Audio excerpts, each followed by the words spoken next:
வணக்கம். என்ன எல்லாம் நல்லா இருக்கீங்களா? Good morning, good morning. இன்னைக்கு நாம் பார்க்க இருக்கிற திருக்குறள் 237வது திருக்குறள். அதாவது 237வது திருக்குறள் அப்படின்னும்போது பார்த்தீங்கன்னா, புகழ்பட வாழாதவர் தன்னோவார் தம்மை இகழ்வாரை நோவது எவன்.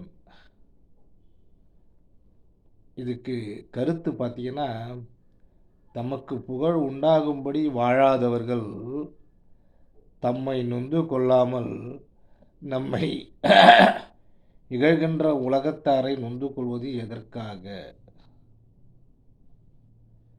அப்படின்னு இதனுடைய கருத்து. இதுக்கு நான் எழுதின கதை. ஒரு சமயம் ஒரு ஊரில் தேர்தல் நடந்தது. மாரியப்பனும் சிவனாண்டியும் கவுன்சிலர் பதவிக்கு தேர்தலில் நின்றனர். இருவருக்கும் கடும் போட்டி.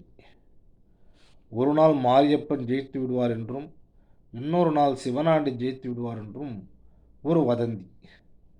அப்பொழுது சிவனாண்டி சைக்கிளை எடுத்துக்கொண்டு பக்கத்து வீட்டு அம்மாவுக்கு திடீர் நெஞ்சுவலி, பக்கத்து ஊரில் உள்ள ஆஸ்பத்திரிக்கு சென்று கொண்டிருந்தான்.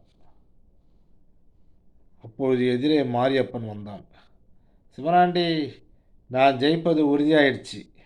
இன்னைக்கு காலையில் தான் ஓட்டு எண்ணிக்கை, நீ அதை பார்க்கலாம். எங்கே கிளம்பிட்ட?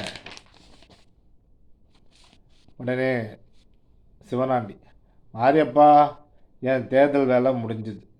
இனி என் சேவை தொடருது, அவ்வளோதான். இனி நான் ஜெயிச்சா என்ன, நீ ஜெயிச்சா என்ன? இந்த அம்மாவை முதல்ல ஆஸ்பத்திரி கொண்டு போகணும், வரட்டா என்று சொல்லிவிட்டு பொது சேவையை செய்ய சிவனாண்டி சைக்கிளில் சென்று விட்டான். மதியம் 12 மணி வாக்கில் சிவனாண்டி ஜெயிச்சிருந்த தகவல் ஆஸ்பத்திரியில் அந்த அம்மாவுடன் இருந்த சிவனாண்டிக்கு தெரியப்படுத்தப்பட்டது. அப்பொழுது மாரியப்பன், சே, இந்த ஜனங்கள் நன்றி கெட்ட ஜனங்க, என்கிட்ட லம்பாக காசு வாங்கிட்டு அந்த ஓட்டாண்டிக்கு ஓட்டை போட்டுட்டு என்று கத்தி பேசினார். அப்பொழுது வல்லூர் வந்தார். மாரியப்பா, நீ ஆதாயம் கருதிதான் ஊருக்கு செய்த. ஆனால் சிவனாண்டி உண்மையாலுமே மக்களுக்கு உழைச்சான். அதனால்தான் ஊர் அவனிடம் போயிடுது என சொல்லிட்டு மறைந்தார். இன்னைக்கு பொதுவாக இன்னைக்கு அரசியலில் இருக்கிறவங்களுக்கு பெரும்பாலும் இந்த கதை ரொம்ப ரொம்ப ரொம்ப முக்கியமான கதைன்னு நினைக்கிறேன். நம்ம ஏன் அதாவது தேர்தல் நின்றுட்டு மக்களுக்கு எதாவது காசு கொடுத்துட்டா மக்கள் உடனே ஓட்டு போட்டுருவாங்கன்னு எல்லாருமே மனப்பால் குடிச்சிட்டு இருக்காங்க. மக்களுக்கு ஏதாவது செய்யணும், அப்போ தான் மக்கள் ஓட்டு போடுவாங்க.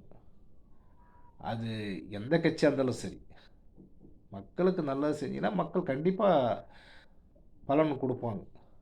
ஆனால் சில பேர் மக்களுக்கு நல்லது செஞ்சு தோற்று போகிறாங்களே அப்படின்னு கூட நீங்கள் நினைக்கலாம். உண்மைதான். மக்களுக்கு நல்லது செஞ்சவங்களும் தோற்று போகிறாங்கன்னா அவங்க வாழ்க்கையை ஆராயணும். அவங்க வாழ்க்கையை ஆராய்ஞ்சால் தெரியும். ஏன்னா ஒரு மனிதனுக்கு ரெண்டு வகையான பக்கம் இருக்குது. நீங்கள் ஒரு பக்கத்தை மட்டும் பார்த்துருப்பீங்க, இன்னொரு பக்கம் எப்படின்னு தெரியாது. அதை அவங்க பார்த்துருப்பாங்க. யார்? அந்த நீங்கள் நல்லவங்க நினைக்கிறீங்களே, தோத்துட்டாங்கன்னு நினைக்கிறீங்களே, அவங்களுடைய இன்னொரு பக்கத்தை அந்த ஓட்டு போடாதவங்க பார்த்துருப்பாங்க. இதுதான் உண்மை. நம்ம யாரையும் குறை சொல்லக்கூடாது. எல்லாருமே நல்லவங்க தான். நாம் தோற்று போகிறோம்னா அதுக்கு பின்னாடி ஏதோ காரணம் இருக்குது. அதே மாதிரி ஜெயிக்கிறோன்னாலும் அதுக்கு காரணம் இருக்குது. அதனால் தயவு செஞ்சு ஜெயித்தவங்களுக்கு இப்படி பண்ணாங்க, இப்படி ஜெயித்தாங்க, அப்படி ஜெயித்தாங்கன்னு கேலி பண்ணாதீங்க. அதே மாதிரி ஏன் தோற்றோன்றதை ஆராய்ச்சி பண்ணுங்க. அங்கே என்ன பிரச்சனை, ஏது பிரச்சனை, உங்களுக்குள்ளே என்ன தகராறு அப்படின்னு சொல்லிட்டு பாருங்கள். தயவு செஞ்சு அதில் கோளாறு, இதில் கோளாறு, மிஷினில் கோளாறு, அதில் கோளாறு. ஏங்க, நான் பொதுவா சொல்றோம். எல்லாருமே வந்து அப்போ மத்த எதிர்க்கட்சிகள்லாம் ஜெயிக்கலையா? எப்படி அது மட்டும் ஜெயிக்கிறாங்க? அப்படிலாம் நம்ம பொத்தாம் சொல்ல முடியாது. ஆனா நிச்சயமா நாம உழைச்சோம்னா அதுக்குண்டான பலன் இன்னைக்கு இல்ல நாளைக்கு, நாளைக்கு இல்ல நாளான்னைக்கு, நாளான்னைக்கு இல்ல மறுநாள் நிச்சயமா கிடைக்கும். நன்றி, வணக்கம். மறுபடியும் சந்திப்போம்.